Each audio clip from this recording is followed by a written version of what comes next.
This is the book of Isaiah 24 verse 5.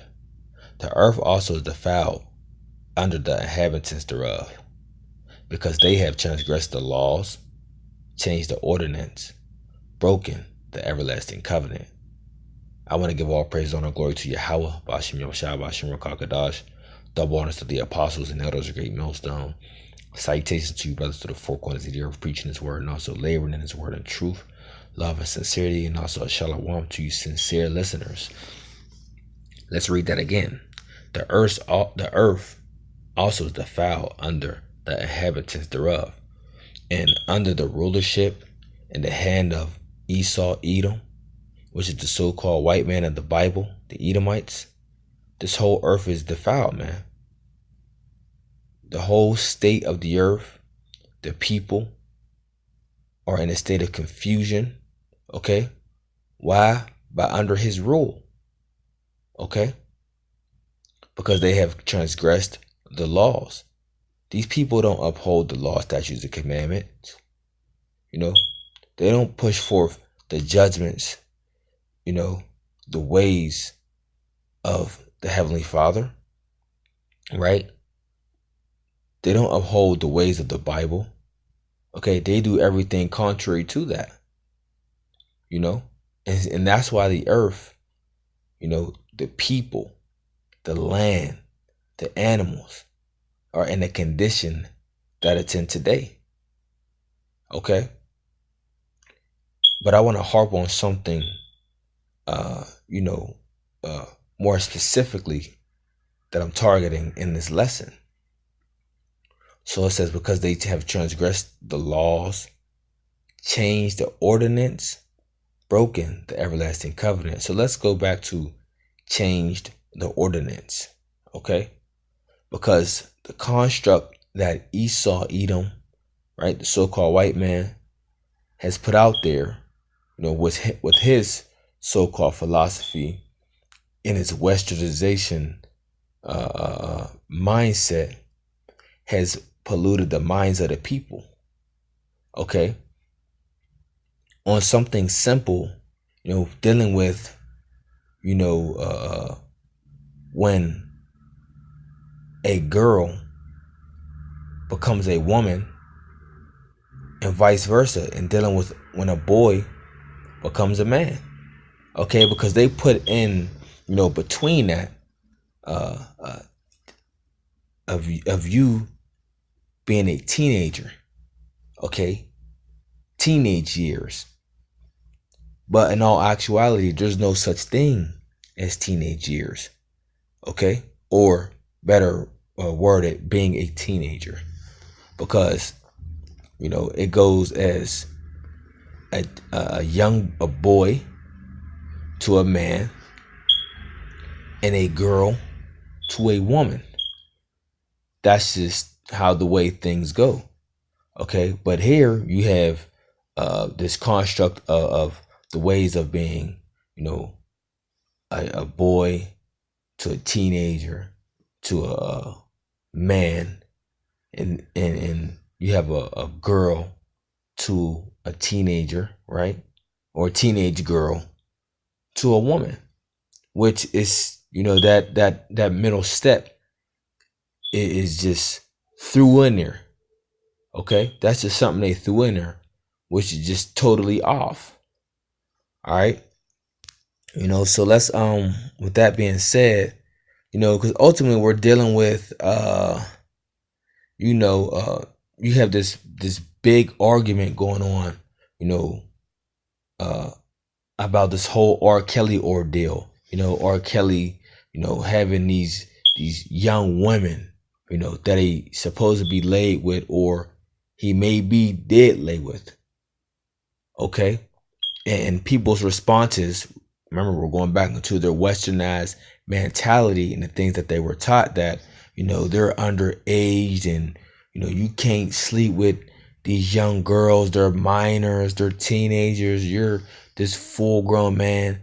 But what these people don't understand is, a young girl becomes a woman once she passes the flower, right? Once she has her menstrual cycle, puberty, Okay, in another better word, as a male, or a young boy, becomes a man, when he's able to bring forth life, for us, put that seed, right, in that woman, so she can bring forth life, for she can uh bear children, because she's a woman herself.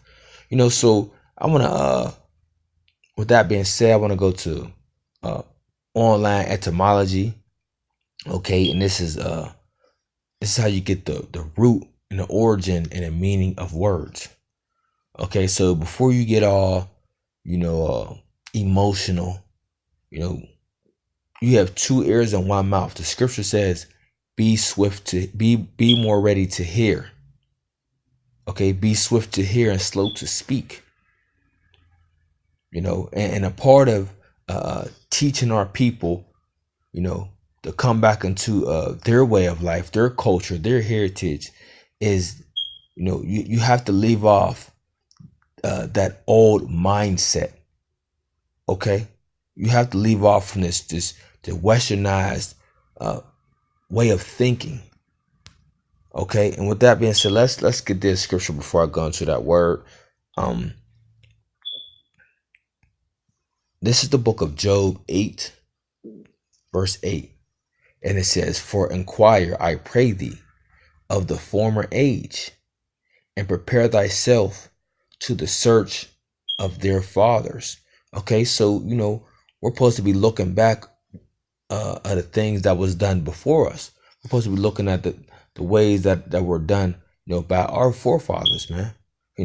Things of old, things from the past, and we have the Holy Scriptures, to look back on, right? Because in the Scriptures also say, uh, for these things were written for our learning, right? Roughly paraphrasing, so we got to look back upon the Scriptures on how things, were done, how things were handled.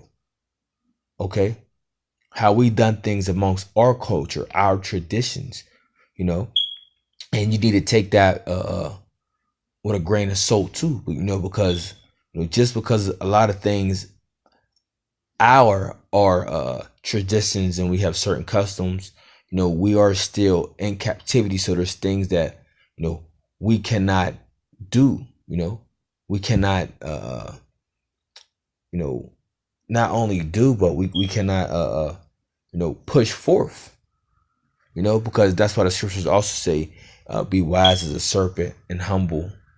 Slack it, be wise as a serpent, and humble as a dove. you know and another thing is, everything is lawful unto me, but not expedient. Okay, because just because certain things are lawful in the Bible, right, which is our culture, as far as you so-called Negroes, Latinos, and Native Americans, which this is our history, our culture, our heritage, you know of our people, and our true powers. There's things in the scriptures that we must know of, and still instill in our minds, but we cannot act on it, I'll say. you know so let's go into this word child, and it reads, um it says fetus, infant, unborn, or newly born person, right? And I'm just going to hit the points, to actually what these words mean, because there's always, bones and different things. You just got to get the meat. So it says infant, unborn, or newly born person, a youth of gentle birth. I believe there's some more. Yeah. The wider sense, young person before the onset of puberty. You see? And this is the definition for a child, of a child. But I want you to remember, keep in mind the word puberty. It says the wider sense, young person before the onset of puberty. Okay, so what does that mean after puberty? You got to take this in consideration now and think, what does this mean, once they hit their puberty? I'll tell you what it means, because they're not a child anymore. If you're a boy, and once you go through your puberty, hit your puberty and all that, you are now a man, and vice versa for a girl, a girl child. Once she goes forth her puberty and goes through her menstrual cycle, and she's able to bear seed, because that's what that does. That with that whole process, you can go look into all that information yourself. She's able to bear seed. Now she is a woman. Okay, so let's get the word puberty real fast. Okay, so this is puberty. It says age of maturity, manhood, from pubis, adult, full grown, manly. Okay, so you see when we was reading in a definition of child, it says someone in a wider sense, someone of youth before the onset of puberty. So showing you that, in your puberty, you are now an adult. Okay, you are now considered an adult. And in ancient times, right? They known that very well, because the average age of someone hitting puberty, even now, the average age of someone hitting puberty is at the ages of 12, 12 to 14. Okay, this goes for man and woman, or better yet to say, at that time of that age is a girl or a boy. Now things have went to lower ages, far as because all the chemicals in the food and things like that. But on average, as times before all this polluted food and chemicals that messes up your hormone systems and all that, it was, the average was 12 to 14. So at the age of 12, these young boys, were now considered young men, and these young girls were considered young women. Okay, and with that even being said, at these times, at those ages, a young male, he was already being raised up in a way, far as being put in a position. So when it was time need to be, whenever he went off, he would be able to be stable. And I'm talking about keep going up and growing. He was able to be stable, so when he has a family, he'll be already in position to take care of his family. He will already know different skills, trades, or whatnot. For as example, if his father was a blacksmith, the father would have taught his son, after his particular trade, or someone in their family, or someone in their family trade, so they can be trained in skill, or a warrior, or something like that. Okay, it wasn't just no thing where they were just laying around playing sports and riding bikes and things like. No, man, things were serious at that time. You was being nourished up, because things were done and moved, with more sense back then. I'll say that word, with more sense. Even dealing with like a young woman at that young age, her mother was training and raising her to be a nurturer and know how to do things already. She already knew how to cook and clean and plant and farm, and all these different things that she would need to do, so she would be already prepared for when she was to have her family. Okay, whenever that time may would have came.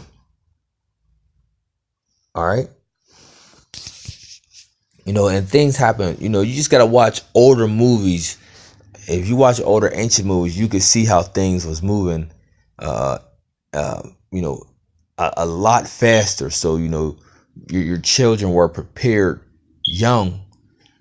You know, they were already being prepared. So they already knew things. You know, being as here how we are here in America, things are done totally backwards, man, and offset, man, and that's why you have people at the age of 25 or 30, they're still not prepared. They don't know how to be uh, real mothers and fathers, okay, and a lot of different things. But let's stick more on with the point, okay. So yeah, so puberty represents uh, your maturity, your adulthood, okay. And like I said before, when a woman or a young girl passes the flower of her age, she becomes now a woman. Okay, yeah, and even with that being said, I always like to quote this quick clip, from this movie called actually a TV series that's on Netflix called The Borgias. Okay, the first crime family. Dealing with Pope Alexander VI, Rodrigo Borgia, the father of Cesare Borgia, okay, which that dude was painted, Cesare Borgia was painted as white Jesus, okay, the false image of who the world only calls Jesus Christ. His true name is Yahweh Shai. That's the guy you see painted all over the church walls, okay, that was painted by Leonardo da Vinci and Michelangelo, okay. But furthermore, with that being said, his sister, he had a younger sister named Lucrezia, okay. And I can remember in this scene, she was in bed and she's waking up startled, and she reached her hand in her private area, and she was bleeding, and she ran to her mother, very startled, and she said, "Mom, I'm dying." And the mother said, "What do you mean?" And she ended up looking at her hand and seeing the blood, and she grabbed her, more than likely probably go so she can wash and cleanse herself, but as she grabbed her and spoke with her, she said, "You are now a woman," because they understood that, at that time was when you have your, menstrual cycle, your time of the month, you have now become a woman. You are no longer a child no more. So that was understood back then. So with that being said, let's go into this word version. It says unmarried, right? Um, a maiden, an unwedded girl or woman. Also an adjective meaning fresh, unused.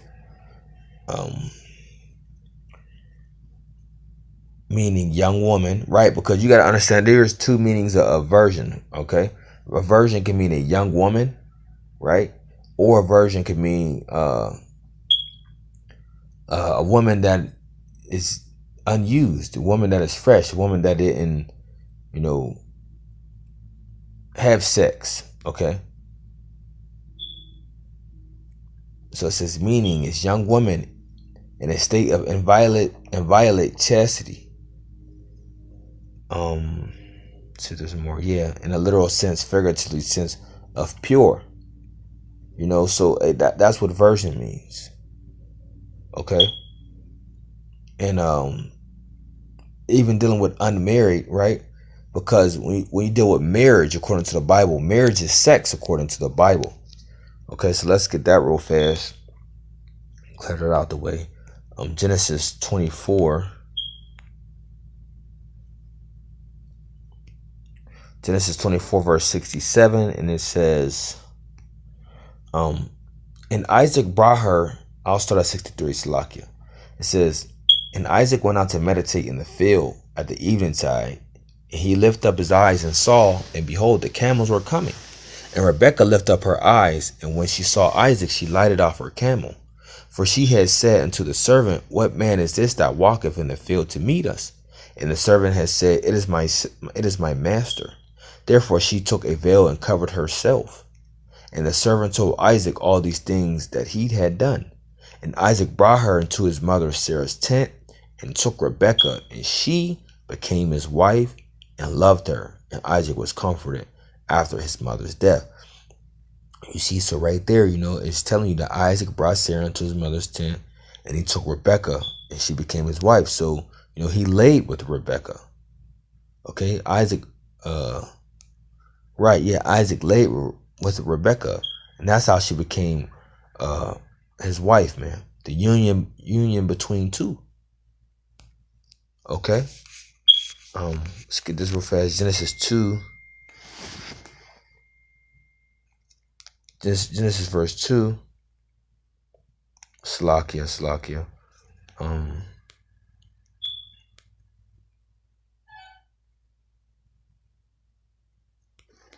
Trying to find it real fast.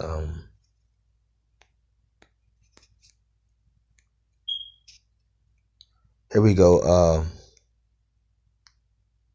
Genesis 2 verse 24 says, There shall a man leave his father and his mother, and shall cleave unto his wife, and they shall be one flesh. Okay, that's the union between them two. Okay, they shall become one. All right, and that's what takes place when a man and a woman deals with each other. Okay, they became one. All right, so that's out the way. I want to let's get this real fast.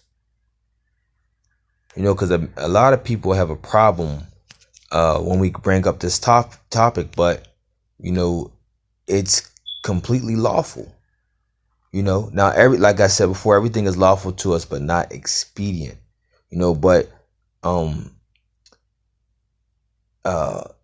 once a woman was past the flower of her age, you were able to deal with her. You didn't have to, but you were able to. So with that being said, let's get the scripture on that, because we must prove all things. Here we go. 1 Corinthians 7, verse 36, it says, But if any man think that he behave himself uncomely toward his virgin, if she pass the flower of her age. Y'all know what that means, right? And needs so require, let him do what he will. He sinneth not. You see, it's not a sin. He sinneth not. Let them marry. Okay, let them be in marriage. Let him lay upon that woman once she passes, or that girl once she passes the flower of her age, because now she is become a woman. Okay, he sinneth not. Let them marry. So you got to understand at these times, and even in the ancient times, a lot this is how things were done. Okay. So verse 37 says, Nevertheless, he that sinneth steadfast in his heart, having no necessity, but have power over his own will, and have so decreed in his heart that he will keep his virgin, doeth well. So then he that giveth her in marriage doeth well, but he that giveth her not in marriage doeth better. Okay? So that's the point on that. All right. What else we want to deal with before I get into these articles real fast?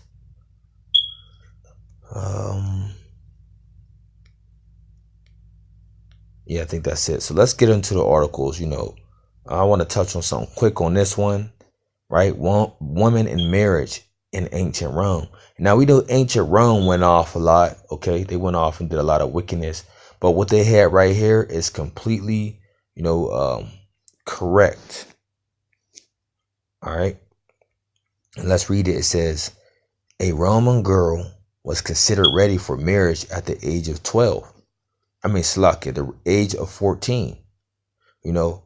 But like I said before, it's, you know, whenever she passed the flower of her age, okay, she was a woman at that point, right?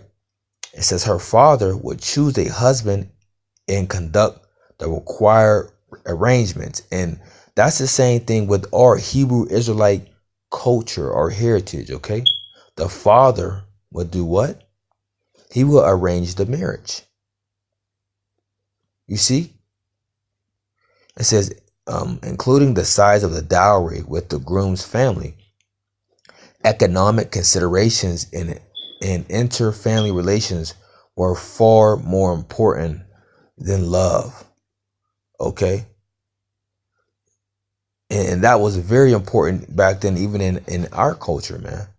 Okay? How we arrange things. When we married our daughter off, we didn't just marry our daughter off to anyone. Okay? Just a particular anyone that laid eyes on our daughters. You know, now unless you know, there was a situation where she wasn't already betrothed, meaning promised to someone, because you had to deal with things like I forgot how to say it. Let's get this. Let's explain it. It's Deuteronomy 22 verse. Let's see if 20.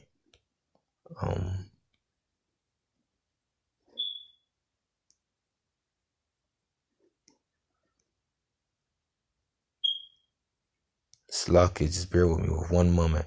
Here we go. Deuteronomy 22 verse 28.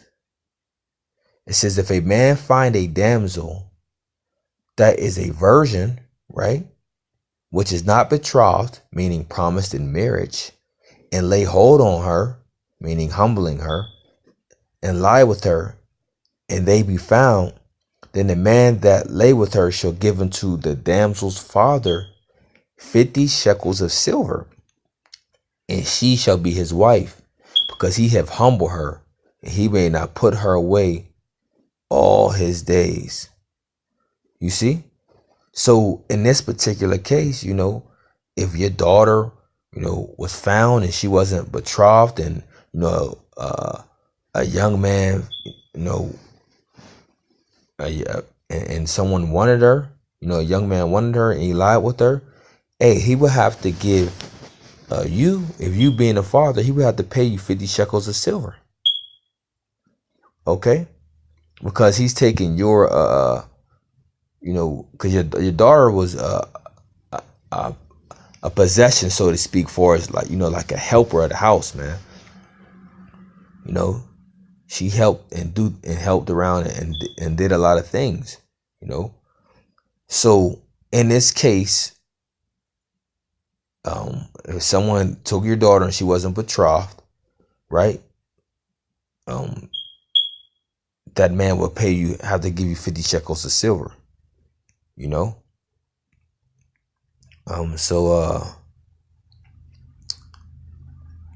But in the other cases, is her father will have to. In other cases, you know, we would choose the husbands for our daughters. Okay, so it says a Roman girl was considered ready for marriage at the age of 14. Her father would choose a husband and conduct the required arrangements, including the size of the dowry with the groom's family. Economic considerations and inter-family relations were far more important than love, because it was, you know, things was way much deeper than just, you know, about love connections and things like that. That's why it says economic considerations. You know, family with some type of wealth. Okay. It says care was taken in choosing a lucky day that would avoid any ill omens. Yep. See, there were June was an especially favorite month. A ceremony involving religious elements and the signing of a marriage contract was followed by a feast for all friends, relatives, and business associates of the two families. Um,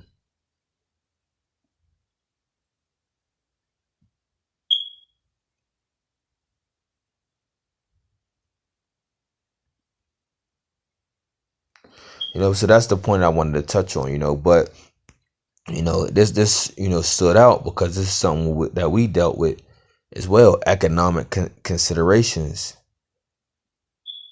you know, because we wasn't, you wasn't looking forward to sending your daughter off to no young dummy, someone's family that basically didn't have anything to offer, wasn't doing too well. Sister, if you was a very wealthy um family, you know. So let's even this goes in a little more into it. Um,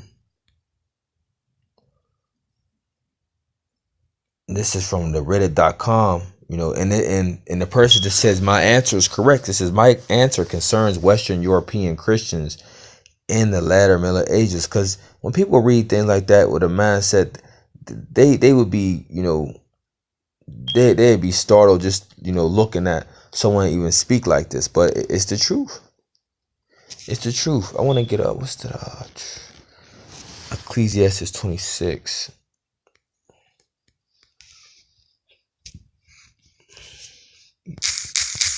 Because we also gave our daughter to a man of understanding.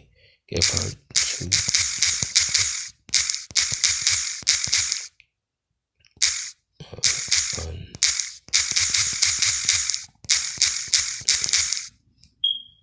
understanding.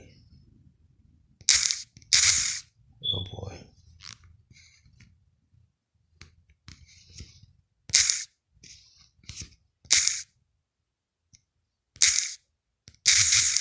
Oh, I don't know why it's messing up now. Oh boy.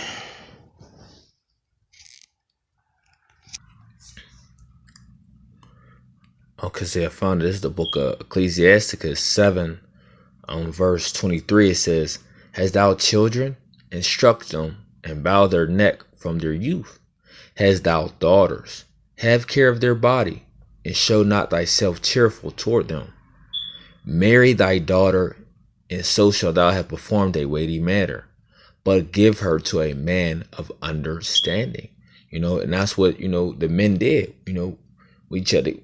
We was giving our daughters off to a man of understanding. You didn't just want to give your daughter off to some knucklehead. No, you wanted to give your daughter off to someone with some sense, someone that was bright, that was had a head on their shoulders, a man,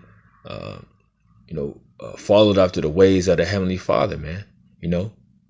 Had some type of skill.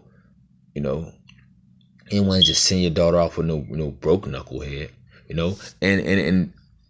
on top of that, how we dealt with marriage arrangements and things like that was very important. That was a important thing how we handled that. It wasn't just hey man, you can just you go out and give your daughter to anyone. That was that type of thing. Like I said, the marriage was very important amongst us as a people, man. We dealt with that. That was very I can't find a word for it. But anyhow, like I said before, going into all of this, how we married our daughters off. Like was mentioned here, it was more than just about love. Okay, it was some value to it. So let's read this and get a little bit of information on this so we can close out. It says, as you might expect, the answer varies depending on gender, time, place, and social class. Generally speaking, girls marry younger than boys. Upper class girls marry younger than middle and lower class ones. Marriage age for both girls and boys creeps upward toward the end of the Middle Ages. The most systematized example of girls marrying super young, like you cite, is medieval Italy, and economic considerations are a big driver of these trends, right? Because if you watch different ancient movies, you know, a lot of times, kings was marrying their daughter off for a lot of beneficial financial standpoints. For as here we're gonna give you, we're gonna marry you off to uh, this another king's son. So that we know that you gonna be good. You and your children's gonna be good under them. I mean, of course, there was alliances or whatnot. But that's just how a lot of times they was doing things. You know, or vice versa. Another king will say, "I want my son, to be with your daughter." We just don't want to. We're not just going to let our son marry anybody. That's the type of things that you had going on. They wasn't type of things where you wasn't letting your children just more marry someone, just anybody, man. Okay. It says canon law following Gratian 12th century set the lower limit on marriage at 12 for girls, 14 for boys. This didn't actually mean priests never married younger people. In 1364, Alice D. Rockcliffe of York was either 10 or 11 when she married John Maries, whose age is not noted. And oftentimes when they are married, even younger than this, at a younger age, a lot of times they're, I'll say this, they are betrothed. Okay, that means they are promised in marriage. Okay, yep, here we go. Word right here, word betrothed. It says betrothed, and it says to promise to marry a woman.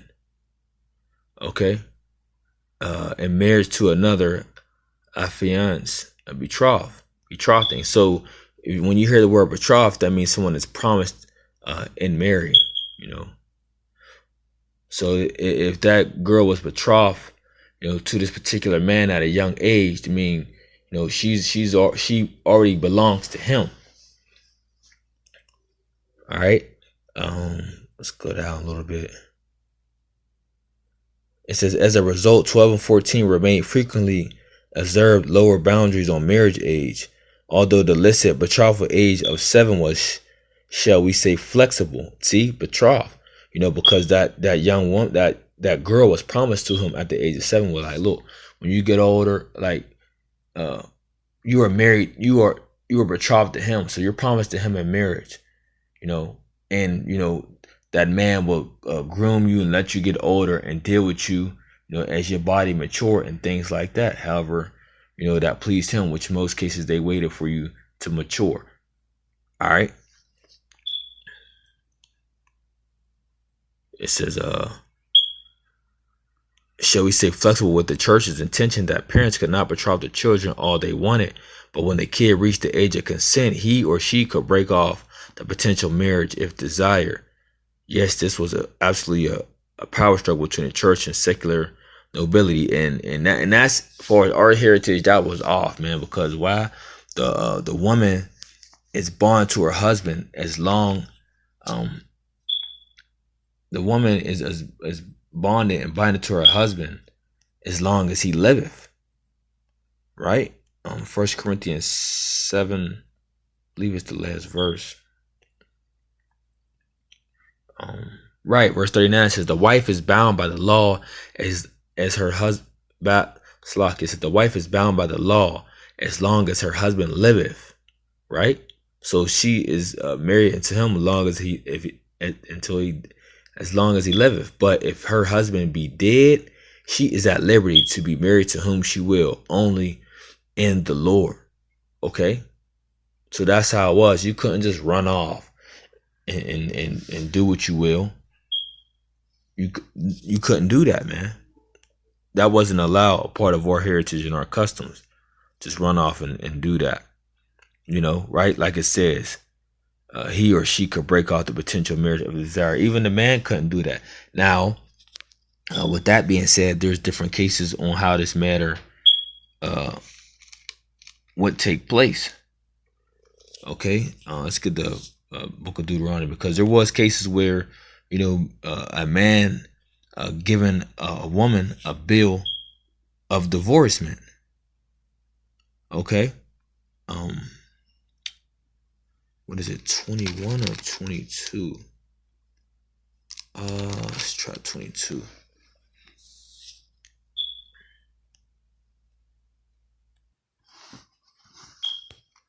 Actually, it's Deuteronomy 24 verse 1. It says, when a man have taken a wife and married her, and it come to pass that she find no favor in his eyes, because he have found some uncleanness in her, then let him write her a bill of divorcement and give it in her hand, and send her out of his house. And when she is departed out of his house, she may go and be another man's wife. And if the latter husband hate her, and write her a bill of divorcement and give it in her hand, and send her out of his house, or if the latter husband die, which took her to be his wife, her former husband which sent her away may not take her again to be his wife. Why? After that she is defiled. For that is abomination before the Lord, and thou shalt not cause thy land to sin, which the Lord thy God giveth thee for an inheritance. Okay, so there's that case as well. There was times where men gave their wife a bill of divorcement. But once she went and laid down with another man, you weren't able to take her back, because that woman have become defiled, man. So then you had that cases like that as well. So different things happening, and that's why in the laws, in the scriptures, how things was dealt with, man, according to the scriptures, man. That's why we have laws, statutes, and commandments, because things was dealt with in a particular order. Okay. So I can't believe where I'm at. Okay, back to this article.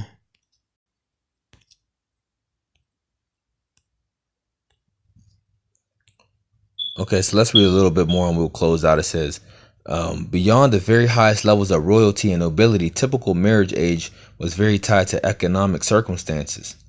The two most important were a woman's dowry and a man's ability to support his family. Lower and middle class women certainly worked, but typically in support of their husband's occupation, and sometimes with work on the side, such as a brewing ale for market instead of just their own household.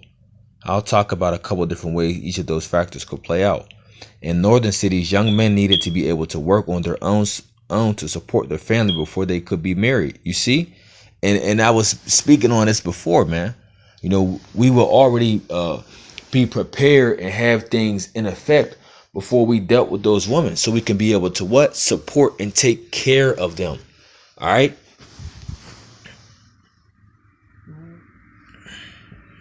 It says, for the artisan class, this meant having moved beyond apprenticeship status in their profession. Agricultural peasants should generally have been able to from their own household. As guilds grew more powerful and flexed their ability to regulate the honing of their craft, the age for the journeyman status increased from 14 to 18.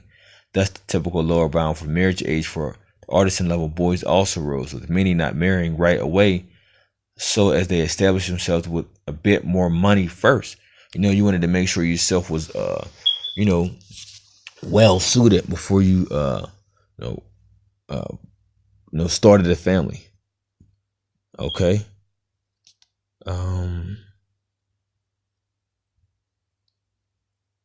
Let's see.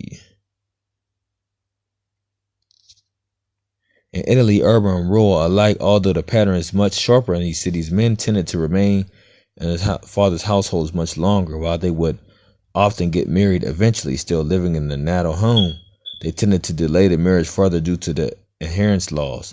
Staying single would help perseverance their fathers, the family's patrimony, wealth, and holdings intact, increasing everyone's social status. That practice heavily favor late age of first marriage for Italian men.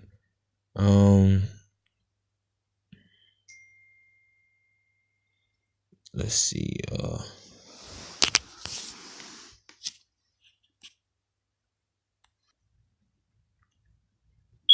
Okay, so it says, continuing on, it says, dowry concerns playing a big role in regulating age of marriage for girls. Lower and middle class women in Northern Europe, and to much lesser extent Italy, frequently spent quite some time working to build up their dowry before marriage to make themselves a more attractive partner, or simply to make the rest of their life more economical, comfortable. But hey, that's the point. Touching on what I wanted to touch on. Basically to get the understanding of what a child is. When you come to the age of puberty. Okay, when a woman is no longer, it's lucky when a girl is no longer a child of youth, when she goes from a girl to a woman, right? In the same way as a boy goes to a man. Okay. Oh yeah, I want to get to the scripture because there's a point I wanted to make. Also a woman, or let me see. Let's get this real fast. When a young woman was in her father's household, she wasn't really to get married inside her father's household. That was supposed to be done already. That was supposed to be done outside the household. Okay, to start a family. It says the book of Sirach 42 verse 10. It says, in her virginity, lest he should be defiled and gotten with child in her. Let's read that again. In her virginity, lest she should be defiled and gotten with child in her father's house. Because she was already supposed to be outside the house by the time she was to start her family. Okay, already supposed to be with her husband and outside the house starting her family somewhere else. And having a husband, lest she should misbehave herself, and when she is married, lest she should be barren. Okay, so she was already supposed to be out of her father's house, when she starts a family. Okay, so that's one of the big things dealing with Mary, Joseph's wife. Okay, because more than likely she was still in her father's house, and Mary and Joseph didn't go through the proper ceremonial marriage, that you were supposed to do. So that's why Joseph feared, because he known that Mary would have been made a public example. She would have looked like basically a whore, a harlot, and that was very detrimental to a father, in his household, for his daughter to be a harlot. That was a shameful thing. So that's why Joseph feared, because they didn't go through the proper ceremonial marriage, and he feared that she would be made a public example, because Mary would have looked like, a whore, okay, because we went through the whole customs where, matter of fact, I'll get the scripture. I'll read this, verse 11 first. It says, keep a sure watch over a shameless daughter, lest she make thee a laughing stock to thy enemies, and a byword in the city, and a reproach among the people, and make thee ashamed before the multitude. You see, and that's what having a whorish daughter can do to you. So let's go to Deuteronomy. I just had it in my head.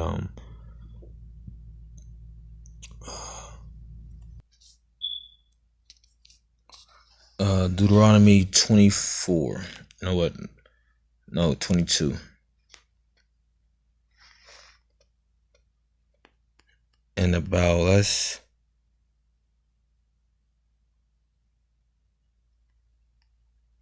22 verse. I think I want to start at 15.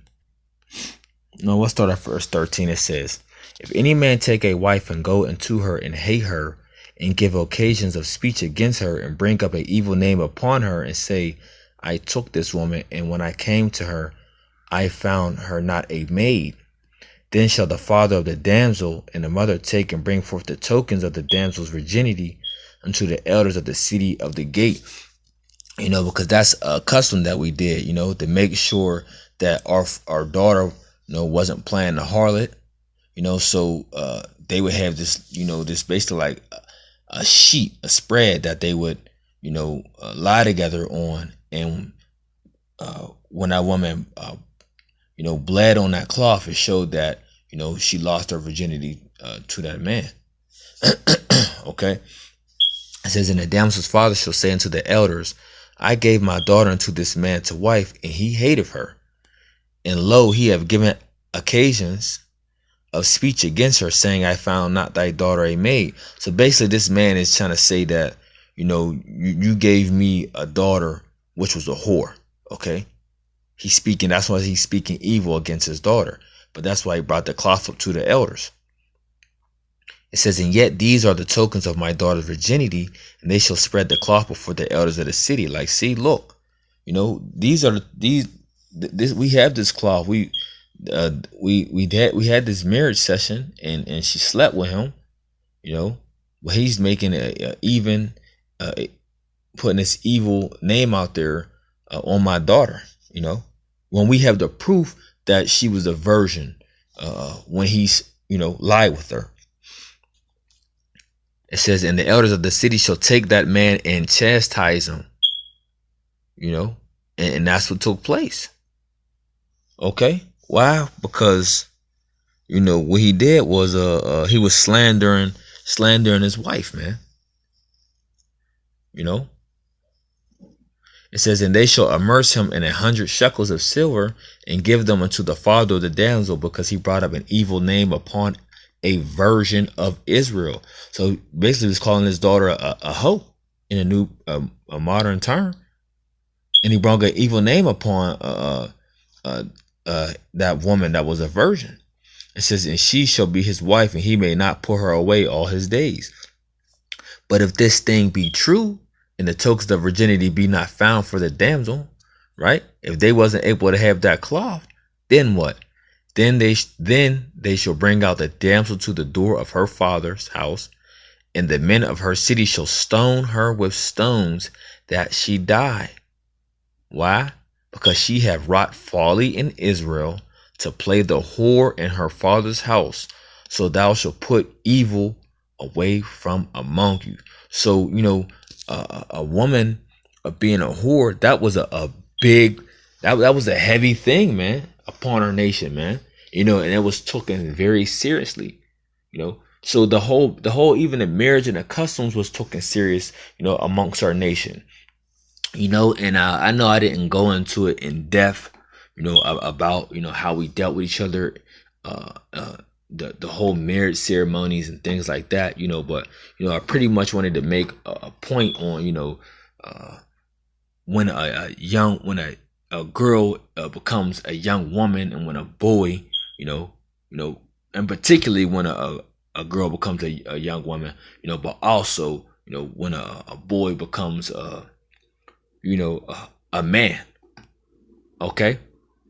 And the other things, just came on, other precepts came as other things I was bringing out with the articles, so Lord willing, I hope the lesson was edifying.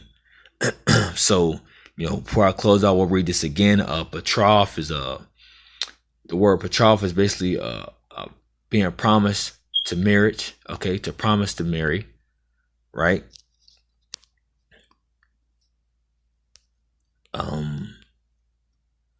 Let's go to the word virgin again, right? Which is unmarried, a maiden, an unwedded girl or woman, right? Fresh, unused, meaning a young woman in a state of inviolate chastity. Okay.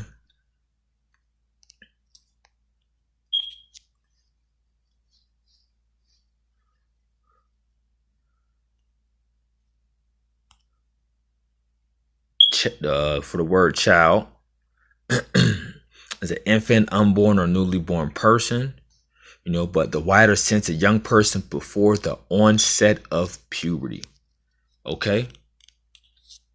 And with that being said, let's go to this last one for puberty. It says the time of life in which, here we go, the age of maturity, manhood. Okay, adult, full grown, manly, or that can be, womanly. All right, but hey, I hope the lesson was edifying. I hope the point was made, and I hope you can understand things in a different aspect, a different perspective, as I went into the definition of these words, and not by the construct that was taught here in America, Babylon the Great. So with that, hope this lesson was edifying. Shalom.